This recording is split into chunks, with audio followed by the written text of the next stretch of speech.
One of the most exciting discoveries recently announced out of Egypt is the lost golden city of Aten. On today's Air Points, we're going to discuss this lost city and its relationship to the Bible.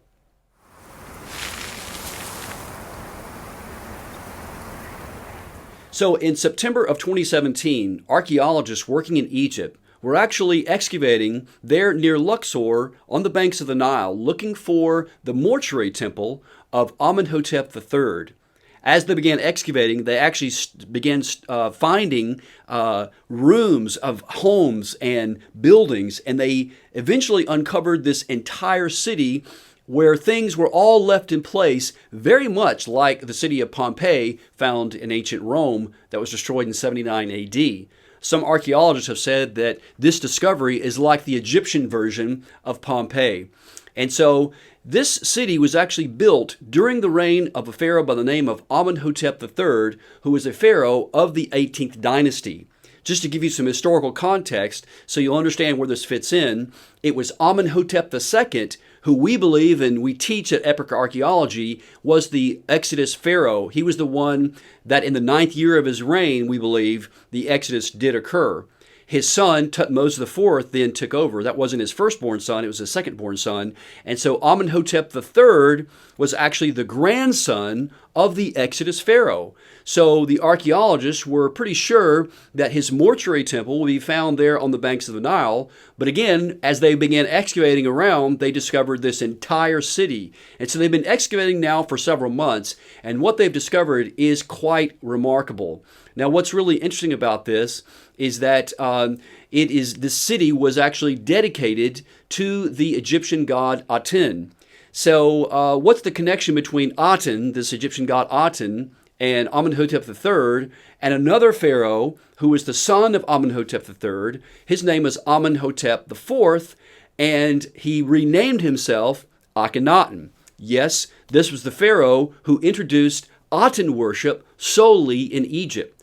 Some people have tried to make the connection that Akhenaten was the one to be influenced by the Hebrews, but there's really no evidence for that when you dig deeper into Egyptian history, because during the reign of his father, Amenhotep III and Amenhotep IV, they actually co-reigned for some years. And so he was very likely influenced by his father. But what is Aten worship? Well, Aten worship is the sole worship of the sun god, which was an aspect of Egyptian religion already under the Egyptian god Ra.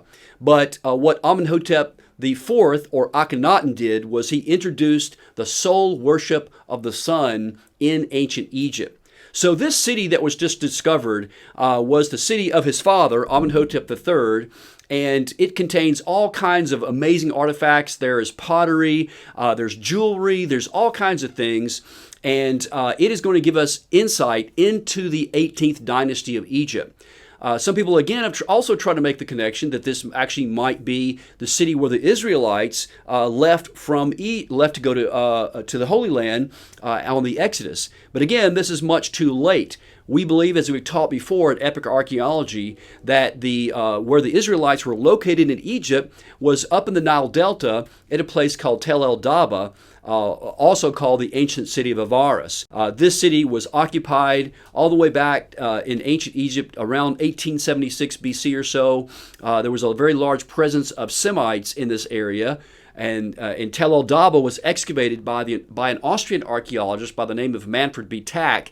And in 1446 BC, the year of the Exodus, the city of Tel El Daba then goes blank archaeologically, and that's where we believe the Exodus occurred. But the city that was recently excavated, the Golden City of Aten, built during the time of Amenhotep III, is quite remarkable in its own right, and it is going to give us insights, again, into the history and the archaeology of that time frame. So we're looking forward to learning more about this, and I hope that this was a help to see where this latest discovery fits into biblical history.